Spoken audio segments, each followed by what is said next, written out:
what I've got going on with this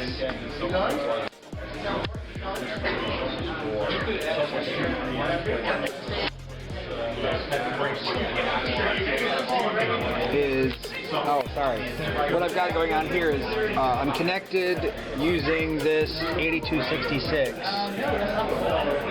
via the Mega Mini MPI with a driver I wrote. Okay. Now, what are these connections here? This right here? Yeah. This is power. Power, okay. Yeah, these are the power rails. Right. These are all of the serial connections. Okay. All 10 pins, so it's got CTS, RTS, all of the handshaking that's possible. Okay. So there is a serial port built into the MPI. Yes, into the Mega Mini MPI. Okay. There's two of them actually. Okay. But it doesn't use the same chip that you have with the old 6551. Right. These are 16550s. Okay. Like you get on a PC. So we had to write a driver to make those work. Okay, now this driver is running in what environment? This is OS 9. OS 9, okay. Yeah. Okay. Okay. So are you offering anything to the public? I'm not selling anything. Not selling anything, okay. No. Okay, so this is just you experimenting and Yes. inventing. Yep. Okay, sounds great. All right. I mean, if somebody wants to start making these, definitely go ahead.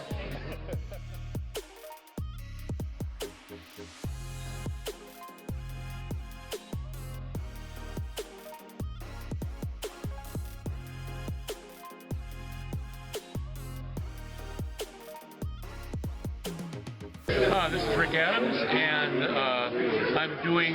I'm looking at source code of my games on this setup here. So anybody that wants to look through my source code can look through that and ask me questions about it, and I can show them all the bugs I've found and that sort of thing. Over here I have sort of a kiosk program that has a menu of all my games, and people can play whatever one of my games that they want to play. So last year, my port of Wordle for the color computer was very popular. Yeah. And this year it's not quite as popular anymore because Wordle's kind of old hat by this point. But let's see what he's playing over here. Oh, he's playing Shanghai. Okay. Which was my second game for Radio Shack. And that's all I have to say. Okay. Are you offering anything, for Nope, sale? nothing to sell. Nothing to sell. Nothing to sell. Okay. Drives people crazy. Okay. They're like,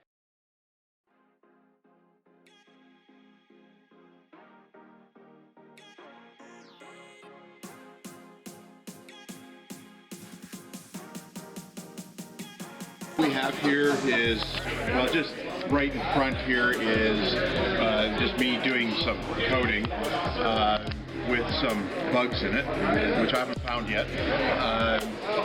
Over at the on the end of the table, which we'll get to here, is Dungeons of Daggerith. It's a modified version with a few tweaks, but other than that, mostly what I'm known for is the LW Tools assembler and linker, which quite some time ago now, I released the first version out, and that apparently people liked it, so it's continued as a project since. I suppose I should say who I actually am. Yes. My name's William, and the Lost Wizard Enterprises is actually a real company. Oh, okay. Which I just happen to run all my hobby type stuff through, and consulting bit stuff and random stuff. It's not employment. Okay. And that's where the LW comes from in the name of the software. Okay, cool. Okay. Are you offering anything at the CoCoFEST? I'm not actually selling anything. Oh, okay. Sounds good. I do take, people feel like it. I'll accept donations for the LW tools. Oh, okay. But it's not required by any stretch. Okay. Okay. I put them out there open source for a reason.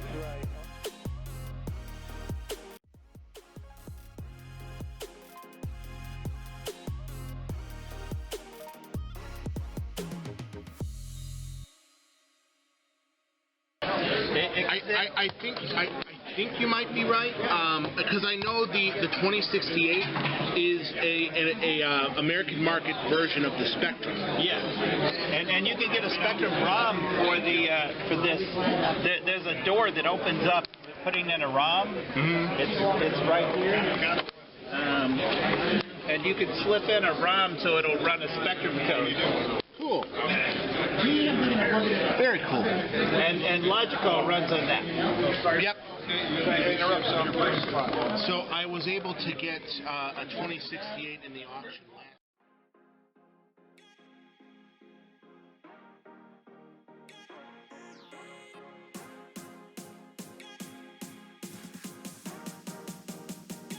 And the battle for it was epic. So Yeah.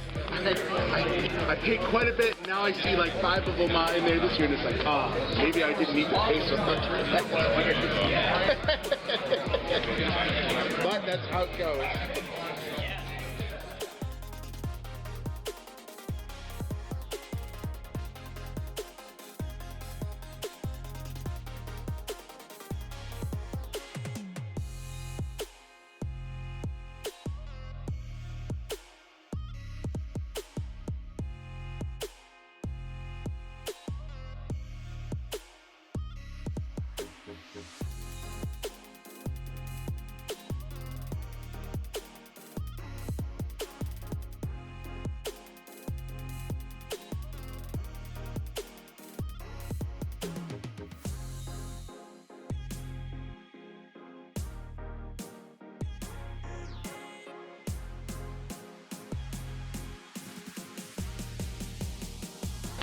All right, well, right here I'm selling the Cocoa Pi 3As.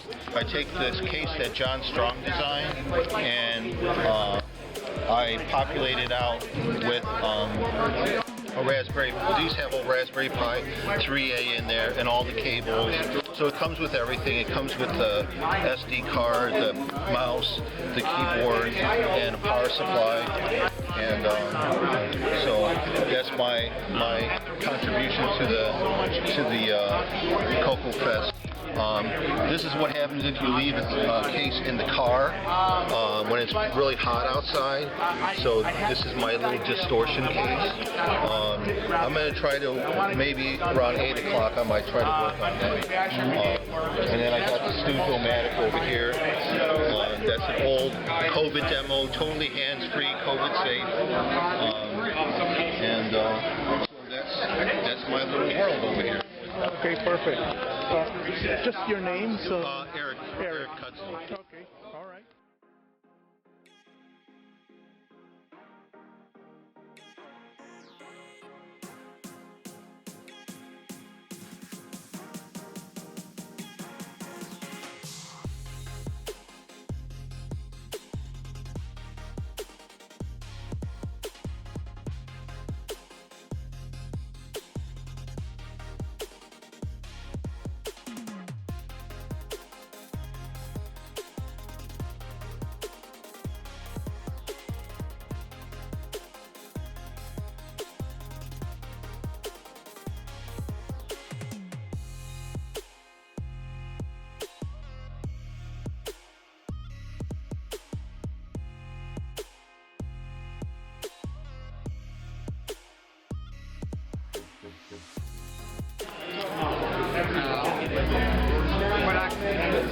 I don't have a whole lot here. I mean, I've got That's fine. a tricked out Coco with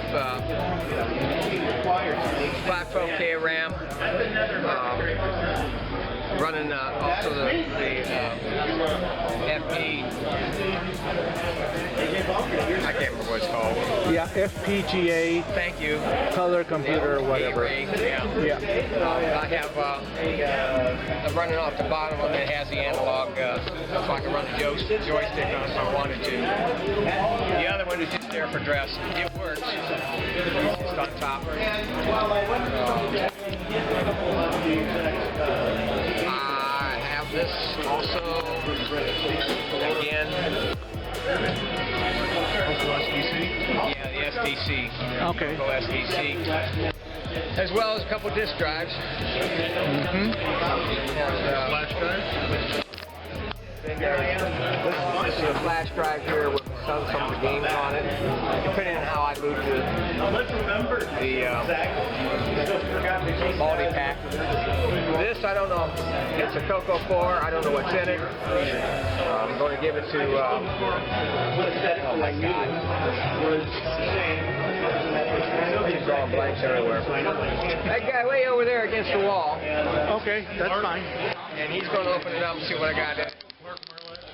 Mark Marlet. Okay, cool. And that's basically what it is. Okay. This monitor I'm going to give that guy over there when the show's over. Nice. Okay. I hate to be blunt about it, but the last time I touched this stuff was this time last year.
Okay.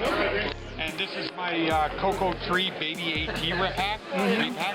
So it's a 512K Coco 3 with a multi-pack interface, Super ID hard drive controller, FD502 floppy controller, MIDI Maestro MIDI controller, speech sound part, and also has a speech sound pack and a direct connect modem.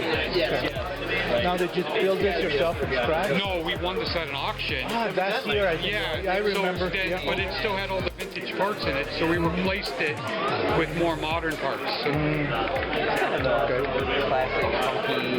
And then over here is my Naboo, and obviously it's a Z80 machine, so I had to come up with an excuse to bring it to a CoCoFEST. So I attached a Coco FD502 floppy drive to it. Because basically, the Naboo can use any double-sided, double-density drive, which is in the FD502.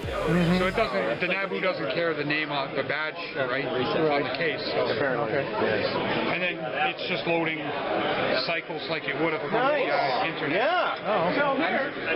What about that tape that you said something? Or just... So Kirk downloaded this month's CoCoFEST podcast, recorded it onto reel-to-reel, and then now we can switch Kirk. okay. You want to tell me what your reel-to-reel? How you can just record on it?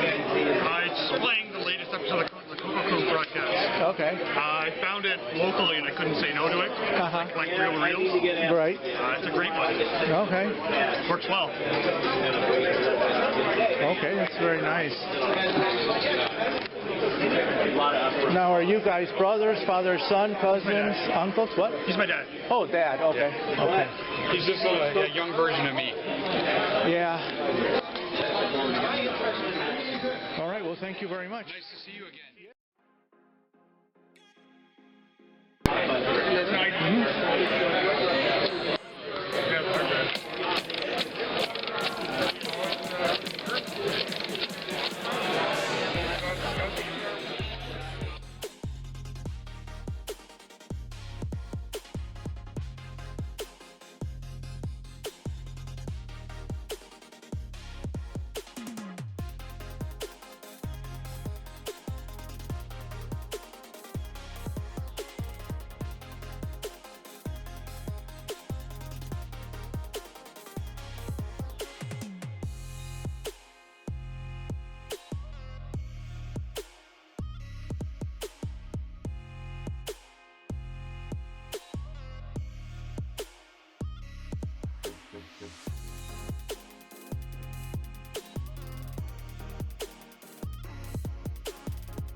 It's the first time at CoCoFEST. I've got a Coco 2 and a Coco 3 here that are connected with serial no-modem. They're both running the P-51 Mustang Attack Flight Simulator program, written by Brian Bruner. You can play head-to-head from one character to another in real time, and of course the serial cable will tell you where the other plane is. Okay. How are you connecting the two Cocos together? Just with a cable exactly like this. Oh, okay. So it's a serial cable, 4 pins, just 3 conductors are needed, and the receive and the transmit cross over to each other. That's all it is. That's very nice. And this is a composite video mod, works in the Coco 2 and the Coco 1, designed and sold by Mark Data Products back in the day, and this is a copy of the original manual. And this is a reproduction board.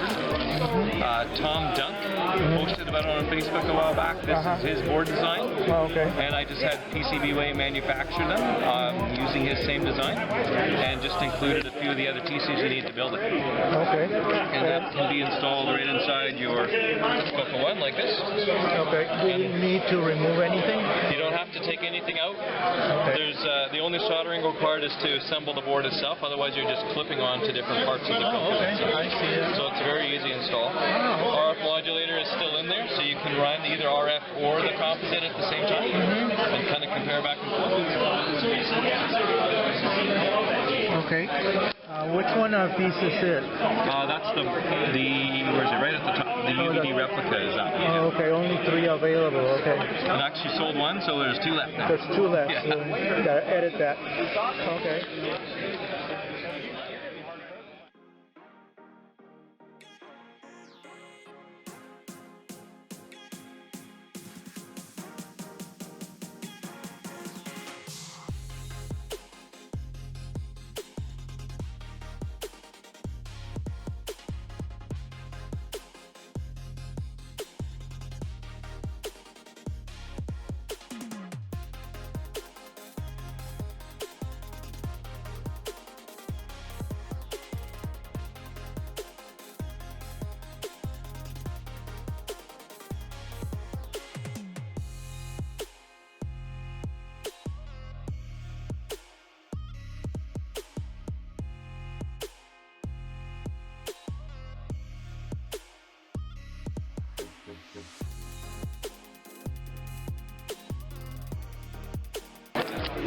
Hi, I'm Fabian Rodriguez from CoCoFEST. My friend Reynaldo. Hey. So I flew in from Montreal, and my friend came in from Bogota, Colombia. Yeah, and we're really happy to be here for the 3rd time at the CoCoFEST. It was something that we wanted to do for a long time. So we had a club back in Colombia, a user group for Coco users. So it was called CoCoByte, and we're trying to reboot it. So we've been restoring all diskettes and recovering all the communication that we had back in the day. So for example, here we have the original flyer inviting people to the meetings.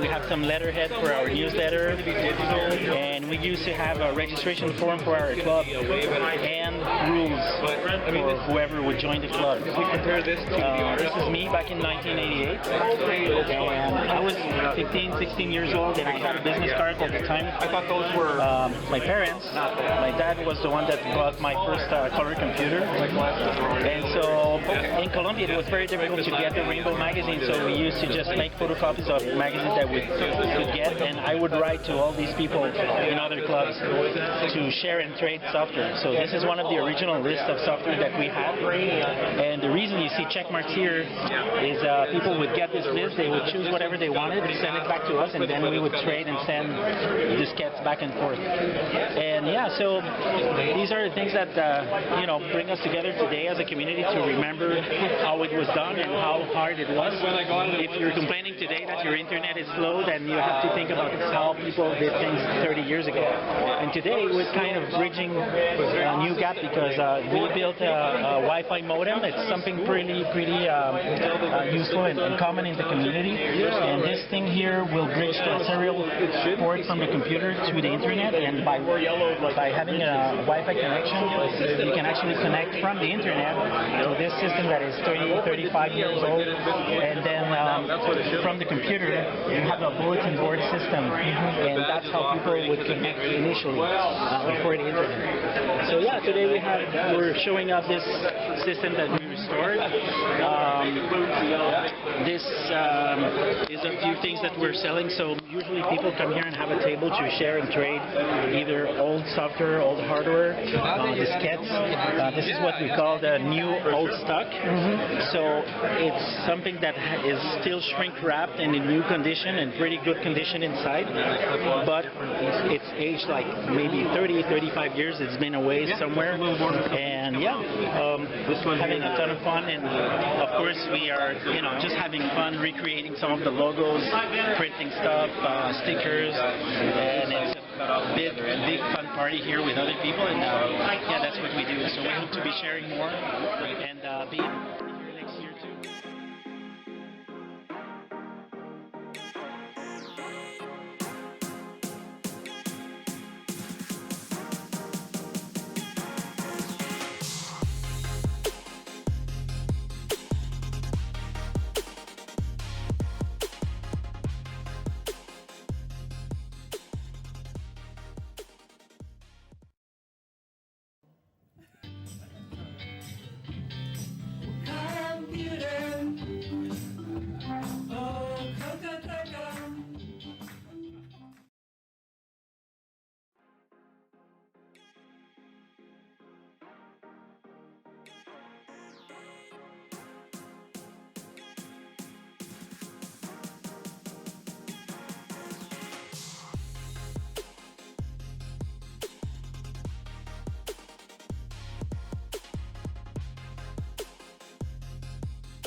That's it. Then you have this thing. This is the Coco OG. All of these specs, and it's in a way more slimmer design.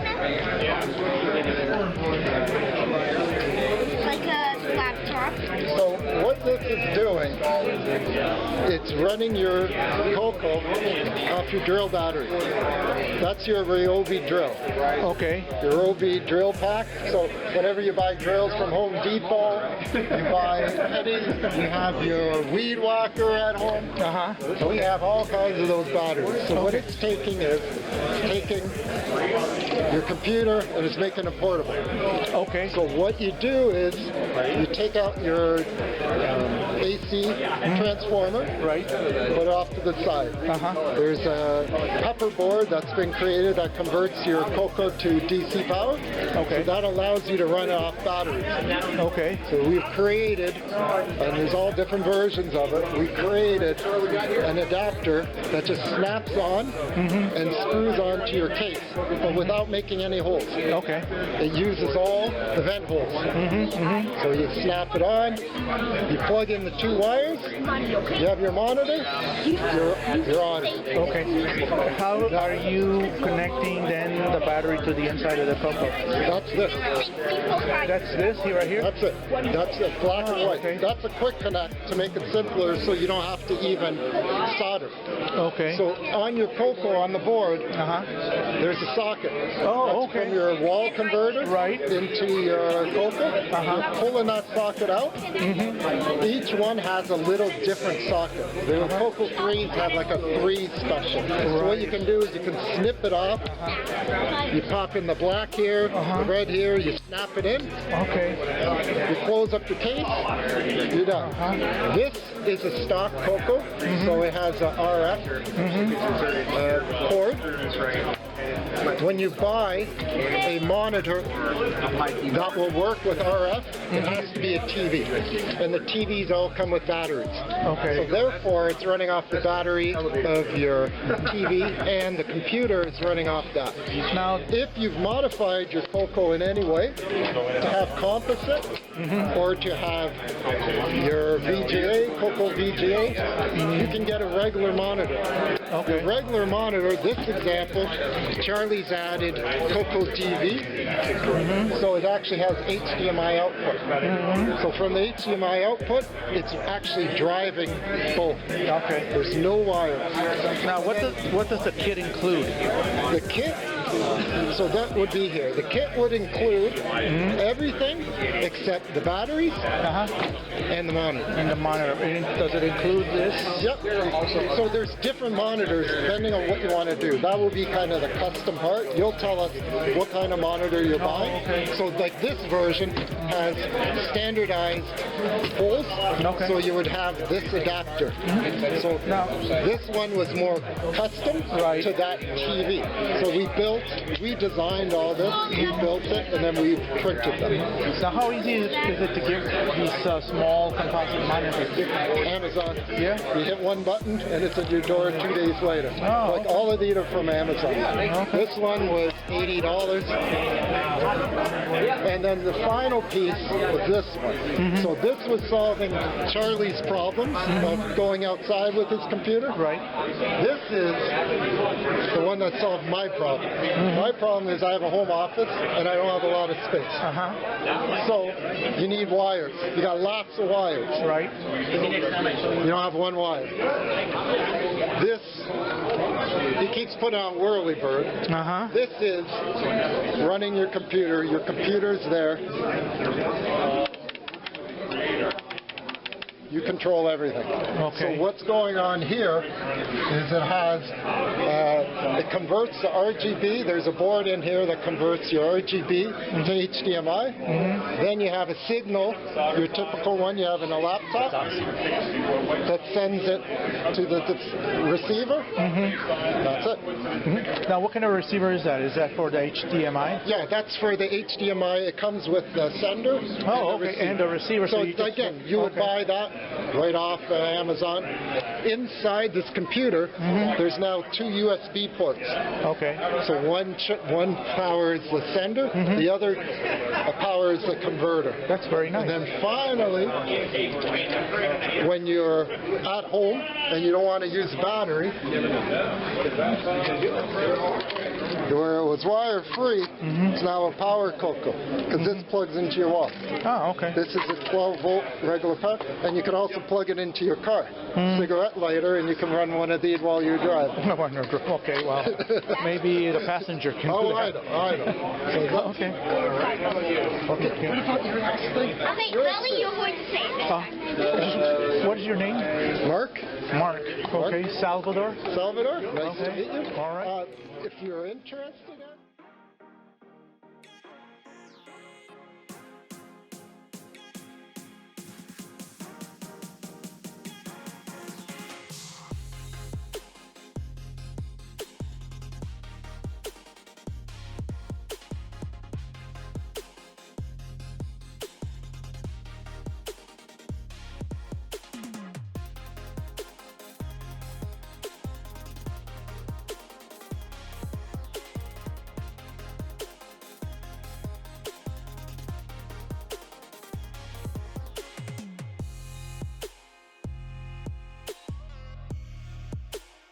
Hey everyone, my name is Aaron and I represent the Amigos, ARG Amigos podcast on YouTube. Look us up.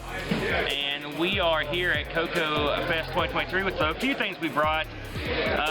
For starters, this is a TRS-80 Color Computer 2 case. Inside of this is a single board PC computer called an Atomic Pi I picked up long ago, stuck in here, and interfacing the Atomic Pi to the keyboard is a little item called the USB, or the CoCo keys to USB. It adapts the Color Computer keyboard to use as a USB keyboard. Plugs in here, and it plays whatever you want, just like through emulation. So it's a Windows-based computer. just a little fun project that I put together. We do a lot of Amiga stuff, and this right here is something a lot of people haven't seen, which is a A500 Mini. This is an Amiga 500 miniaturized to hook up to your HDMI television. I brought this along just to have something from the Amiga here. And then lastly, this is something that we just picked up. This was donated to my brother. This is an MS-DOS based Tandy laptop. It's got a non-backlit screen and runs MS-DOS. I believe it's got, what is it, 3.1 or something like that, 3.3 maybe. It needs a new drive, disk drive. Okay. And then lastly over here, Bo, you want to talk about what you've done here? So these are posters that I made using Midjourney. It's an AI image creation tool. I basically gave it a bunch of prompts to say, generate what you think a Tandy color computer looks like. And these were two of the images that spit out, and I did some Photoshoppery and turned them into posters. And so they're sort of the unofficial CoCoFEST posters.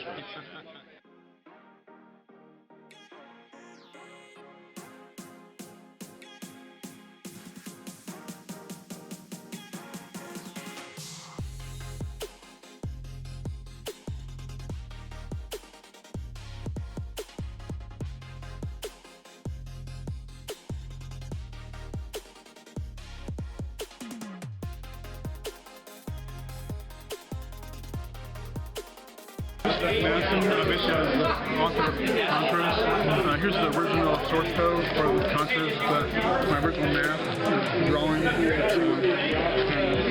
some stuff. So, there you go.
When I dished your RF shield composite AV, composite AV, come